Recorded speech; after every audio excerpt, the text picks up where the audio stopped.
Hi, this is Josh, also known as Cpgeek, and today we're going to be taking a look at my new motherboard.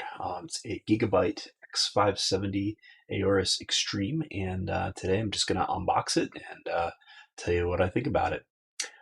If you guys have been watching along, you'll know that I had some difficulties putting my new video card in my new case.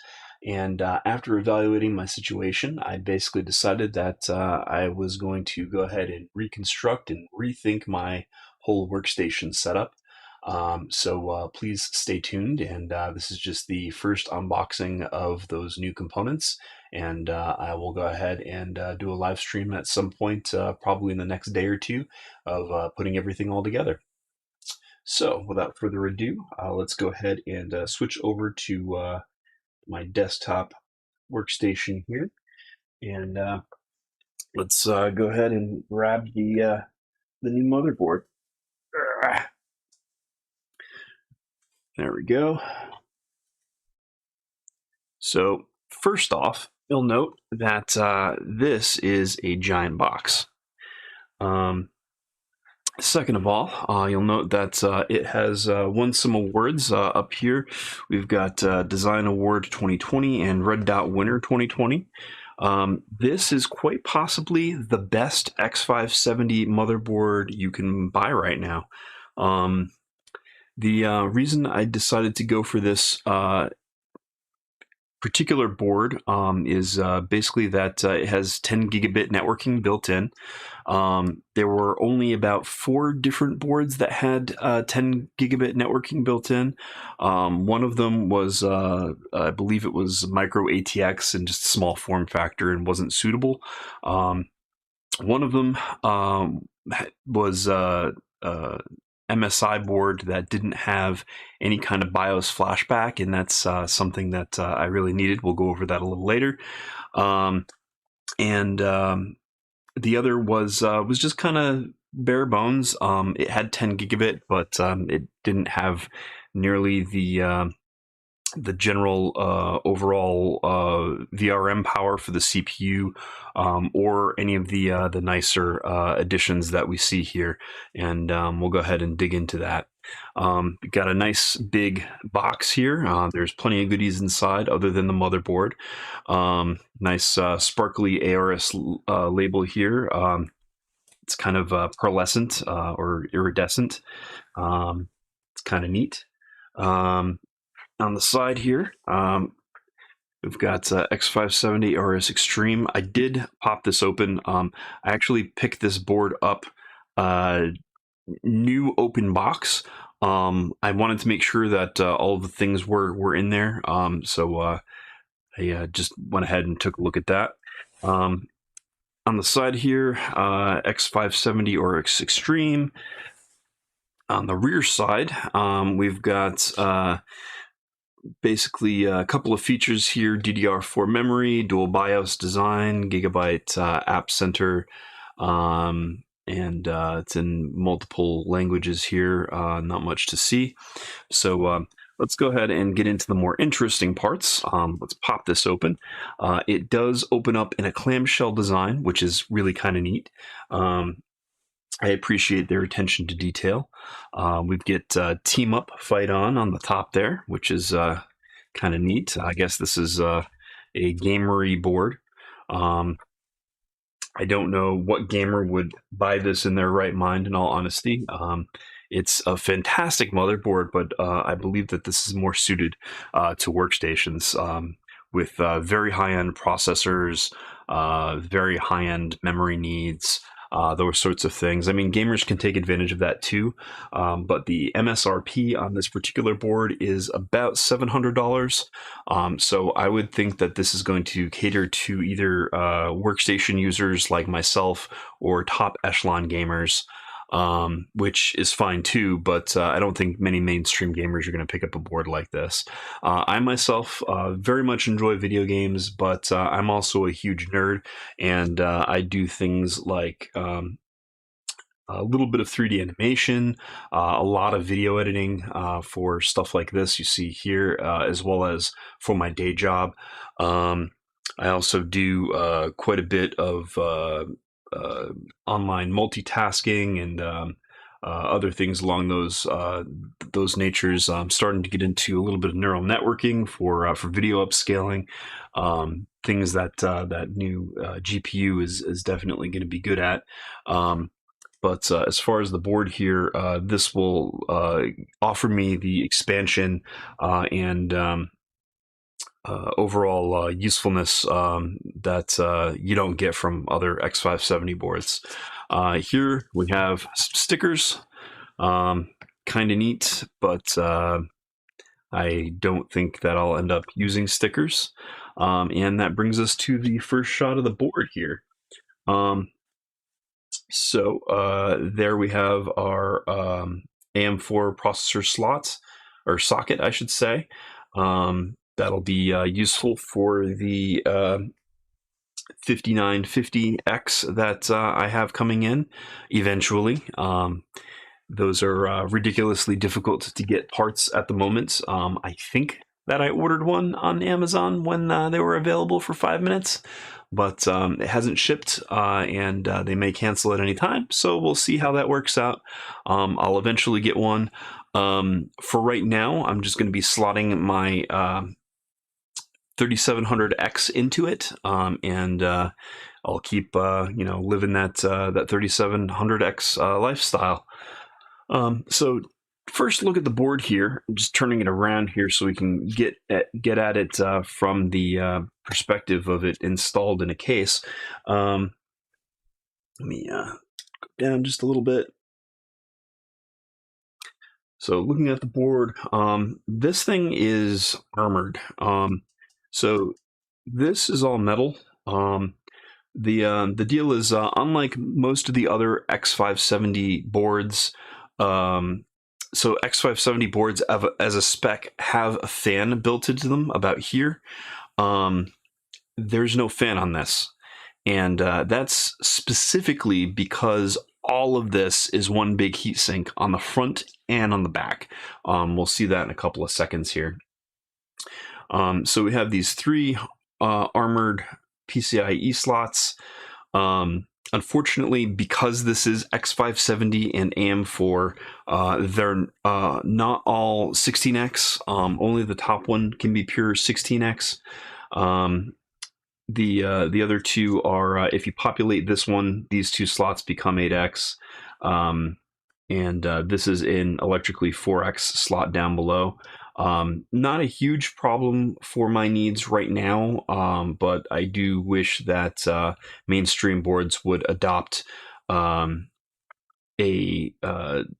16 lane to each PCI card slot situation. This combining and sharing of bandwidth and whatnot is really annoying. I should probably have looked into a Threadripper board, but Threadripper 3 is not available yet. Zen 3 Threadripper, that is. So there's basically nothing for me to buy yet, as the 5950X is significantly faster than the previous generation high-end Threadripper stuff, although it does have more PCIe bandwidth and more memory bandwidth and yeah, so HDT, I wish I could buy into that, but that's just really, really expensive and not faster right now, oddly enough. So here I am sort of stuck with the best of AM4, which, first world problems. It's a great place to be. I'm sure that this will definitely suit my needs, but this is basically top of the line as you can get for X570. Looking at this a little further, we have the standard 4 memory slots exactly where they should be, right next to the CPU socket here. We see this really big, beefy heatsink all the way around here for the VRMs. This is what powers the CPU, the components that are under here. And there's a heat pipe that runs all the way through to the main heatsink portion of this. And as I said, this goes for front and back. So it basically is a passive way to radiate all of that heat. without any sort of fans whatsoever, which is going to be pretty fantastic. This board has a whole mess of I/O, and let's see here. How can I get in there? You know what? I'm just going to go ahead and take this whole top part off here.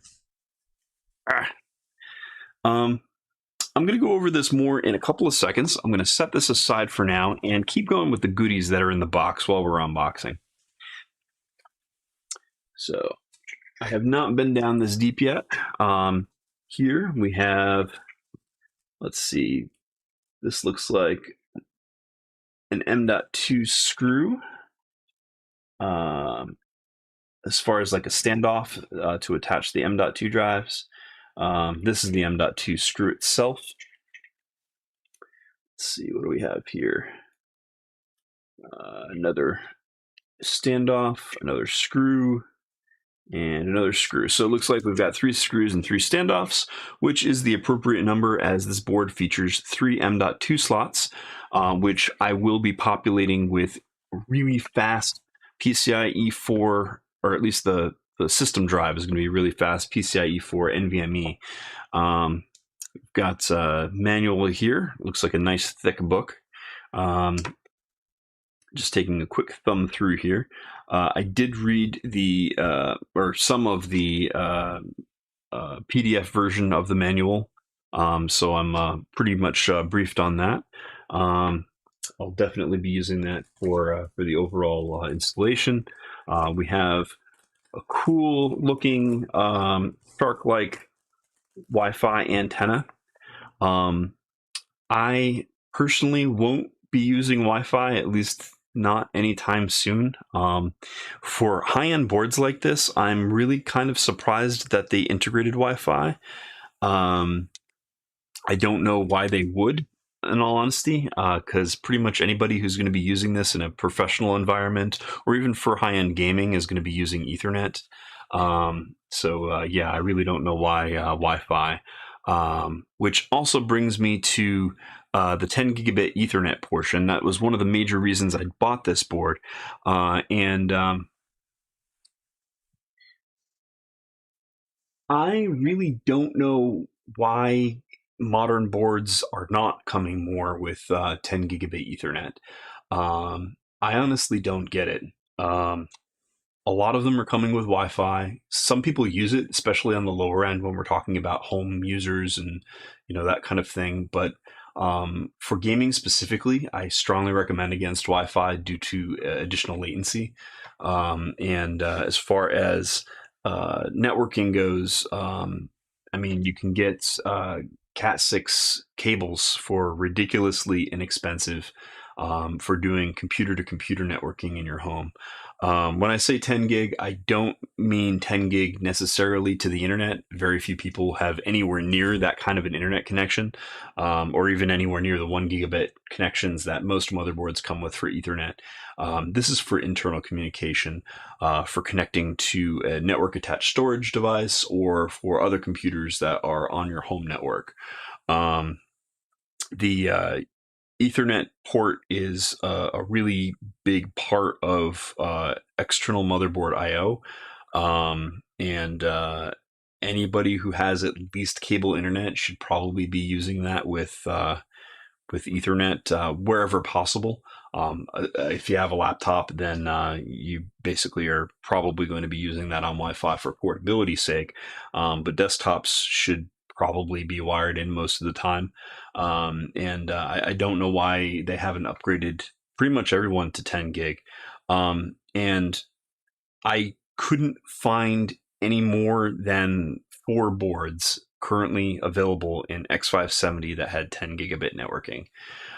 Interestingly enough, I found vastly more boards available for X470, the previous AM4 standard. But I wanted PCIe 4 for my new video card, as well as for SSDs that I will be installing. So yeah, 10 gigabit Ethernet. Definitely a good idea. Wish they would implement it on everything, but unfortunately, it's few and far between this generation. So let's go ahead and continue digging.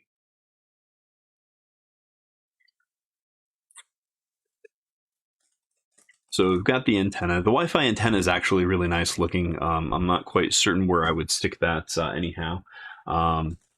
Looks like a second Wi-Fi antenna. Might be useful for Bluetooth connectivity if I do end up with some Bluetooth devices. Looks like it comes with. Oh, this is neat.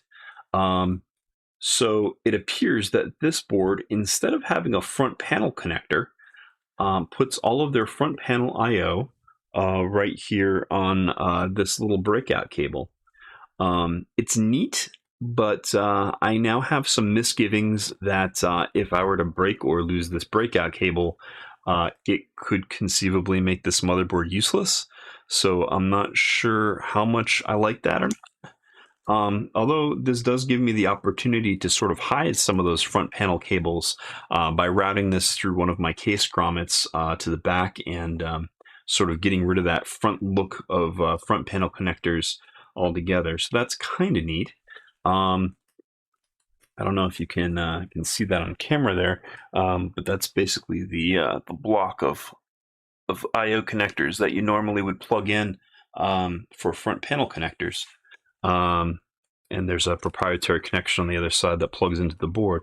That's certainly interesting, and I'll certainly go over that in more detail when I go ahead and do the build on this. Next, oh, looks like they've included some cable ties, which is always a nice touch. I am never have enough cable ties. So it's good to do cable management. I'm terrible at cable management, and cable ties definitely help quite a bit. So in this next compartment, we've got looks like a RGB cable for 4-pin RGB.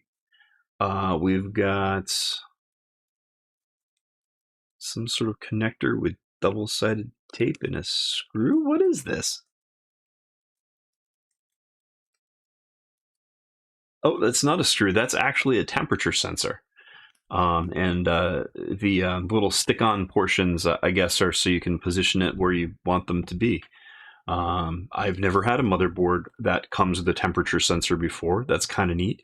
The components that you would put on the board have temperature sensors integrated into them, like video cards and processors, as well as the board itself, I believe, also has an onboard temperature sensor too.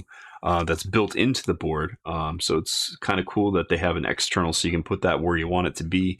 So you could monitor your intake temperature, those sorts of things. That's kind of neat. What do we have here? This is another RGB cable. We've got plenty of SATA cables here. Always good to see, although hopefully with the way that this goes, I'm trying to set it up so that I don't have any SATA devices whatsoever this time around, at least not permanently. I do have a couple of hard drives in my current configuration. They're 4 terabyte drives, but I'm planning on using NVMe drives to replace those. I have some 4 terabyte drives coming that are NVMe, so I'll be unboxing those in another video. SATA is one of those standards that's slowly going away. It's not dead yet. There's definitely some usefulness left, but slowly going away, at least as far as workstations are going. I definitely use a ton of SATA on my network attached storage drive, but I don't really use it on or won't be using it on my workstation moving forward. Yet another RGB cable. What do we got here? Oh, it actually comes with a thumb drive. I'll be darned. This will be super useful for, depending on its size, for a Windows installation and or the drivers for this. It says driver pen drive as far as the description here. So I'm kind of curious how large the storage is on this. If I can put Windows on it, I will, and go ahead and install from there. Otherwise, I do have a Windows drive that's set aside already. More SATA cables and Gigabyte G connector. What is this? Oh, this is a front panel connector as well. So I guess this will go in that other cable that I saw, and I'll allow for quick disconnection when it's time to pop out the board for any sort of maintenance. So I'm going to put this stuff back more or less where I found it.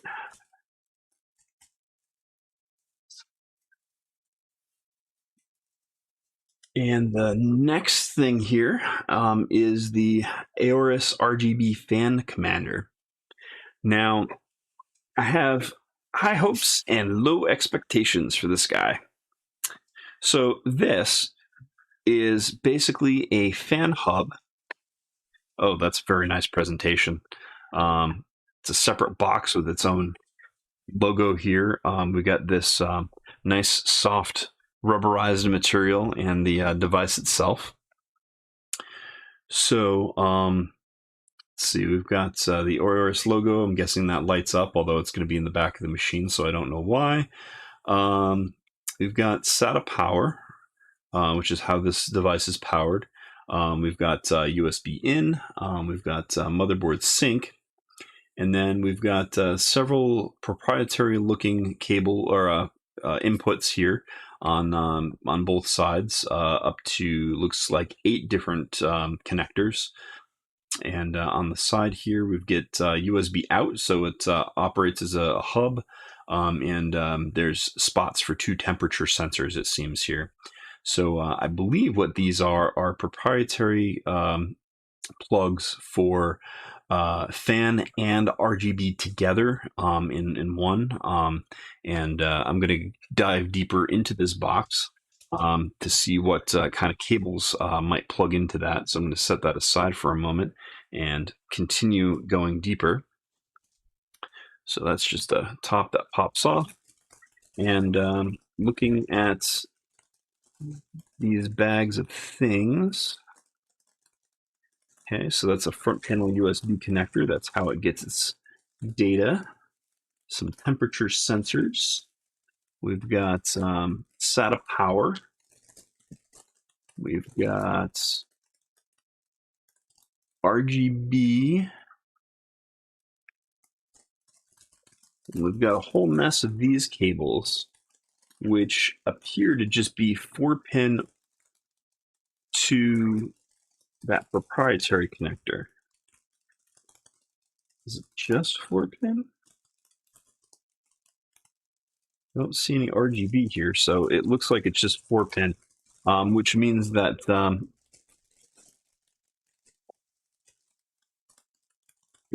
this is likely just a fan hub.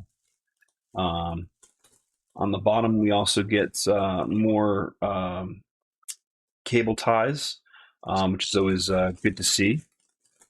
As I said, can never have enough of those. So yeah. Now, I will more than likely be using, actually not more than likely, I will definitely be using a Corsair Commander Pro instead of this RGB fan commander. Not because I don't like this, and I know this comes with it, and it's going to be kind of a waste. But the Commander Pro also handles Corsair RGB fans for RGB. It's kind of on the proprietary side, and I have some of those fans coming in, which I'll go ahead and show you guys in a later video. So that's all of the accessories that this comes with.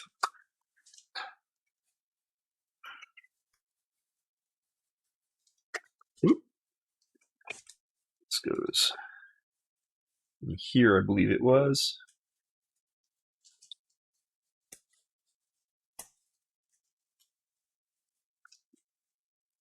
So then, let's go ahead and close this for now. And we'll lift the board out of its case here.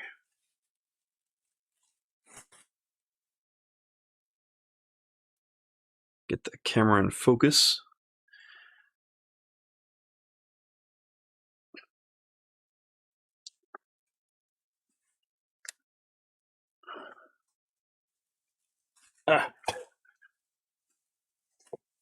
All right. So here we are. Wow, what a behemoth. Okay. So back to the board. You'll note that one of the strange things about this particular board is that all of the I/O is around the sides. So if we turn this, so you can see, all of the normal front panel I/O, 24-pin power connector for the board, SATA, 6 SATA ports, 2 front panel USB 3s, and then this is all of the front panel stuff here. All of this is on the right side of the board, which is strange. Normally you would find that along the bottom of the board with pins that just stick up from a 90-degree angle and you plug things into them. Not so on this particular board. Down here we've got some dual BIOS switches. This allows you to switch back and forth between the BIOS that are installed. Up here we've got an indicator of what's going on in the BIOS. We've got well, let's go ahead and remove the plastic here. Looks like this is RGB.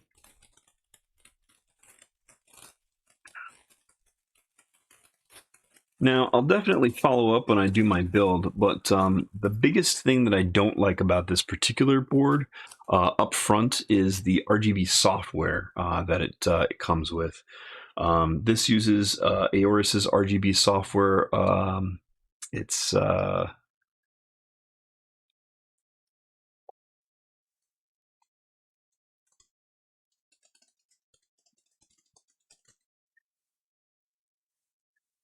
so Aorus uses a piece of software called RGB Fusion, which doesn't really synchronize with anything except for RGB Fusion's ecosystem. So in order to synchronize the RGB stuff, you basically have the board, the fan commander, and that's it. So it doesn't synchronize with any of the Corsair stuff. It doesn't synchronize with any of the Asus Aura stuff, which is quite common. So I probably won't be using the RGB that's actually on the board much, or if I do, I'll probably end up setting it to a particular color and leaving it alone. That is, unless I can find some way to synchronize that with the other RGB on my system. Let's see. Let's go around the back here for rear side I/O. So we've got the BIOS flashback button, which allows me to stick a USB flash drive in that white port there.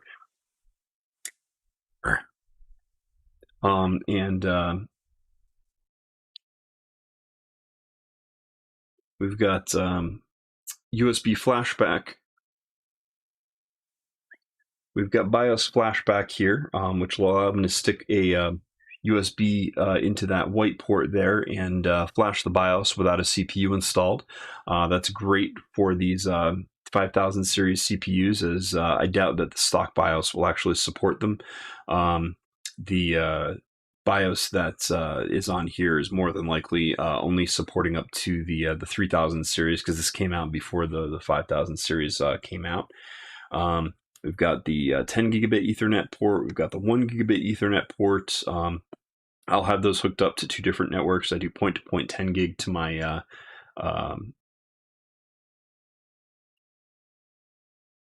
network attached storage, whereas I use the standard 1 gig for normal networking around the house. Looks like there's plenty of USBs to go around. Not a whole lot. Let's see, 4, 5, 6, 7, 8, 9, 10, 11, 12 USB ports. Not terrible. I will probably be getting myself a USB hub in order to not have to plug all those into the back of the computer and rather have them at my desk for those things that stay on my desk when I move the computer around. Audio down here, this has a really high-end digital audio converter in it. It's a Sabre 9218. Sorry, just referring to my notes here. And that leads to some very high quality audio output on this. Let's see, is there anything else in my notes that I have not gone through yet?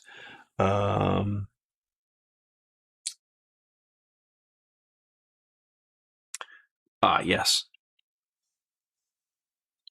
So there are three NVMe slots, one here, and one here. And those are also passively cooled through this whole cooling system. And they basically will allow me to plug in some really high-speed PCIe 4 NVMe drives. Looking at the rear side, again, this has the thermal reactive armor. That's their trademark for this big old heatsink that's on the front and back side of the board. This will help vent quite a bit of heat from the board as well. On the opposite side, we've got the nice AM4 backplate for the CPU area for mounting coolers and whatnot. I believe that the cooler that I have is going to be slotting right on top there.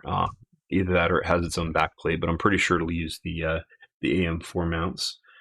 And overall, I mean, it's just a really clean board. On top here, we've got the dual power inputs. These are basically two of the CPU power sockets. And up in the corner here, we've got two fan headers. We've also got some other fan headers on the side of the board here, I noticed.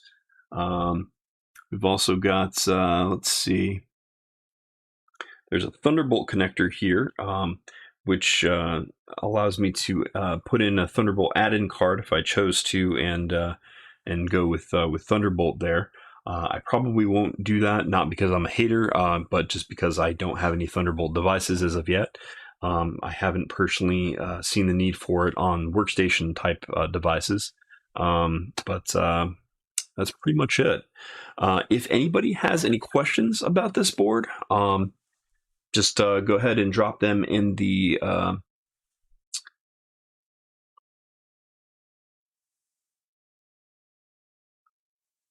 if anyone has any questions or comments about this video or this board,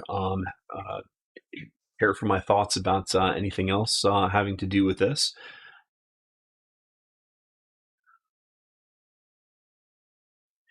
So if anybody has any other questions about this board, feel free to go ahead and put them in the description.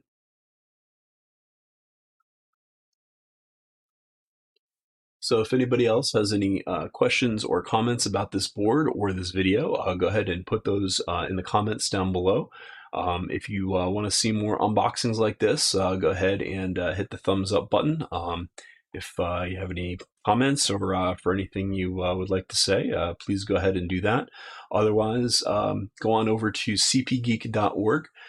That's where you'll find all of my other videos and anything else I have to say there, as well as links to my Twitter, Discord, Facebook, all of those things. Feel free to chat with me however you wish. I'm always interested to hear what people have to say. I will have an Amazon link in the description down below if you are interested in picking one of these up. Please go ahead and use the link. I do have an affiliate account, so that will give me a couple of percent toward the I do have an affiliate account, so that'll give me a couple of percent toward the running of this channel. I do have an affiliate account, so that'll give me a couple of percent toward the purchasing of this gear. I did purchase all of this with my own money. They didn't provide me any sort of review samples or anything like that. If anybody would like to work with me on unboxing or review sampling, please do contact me. I am fairly easy to get a hold of. I'm always interested in seeing what companies have for new technology that could be of interest to my viewers.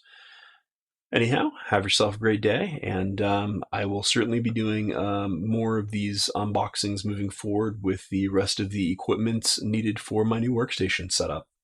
So have a great night.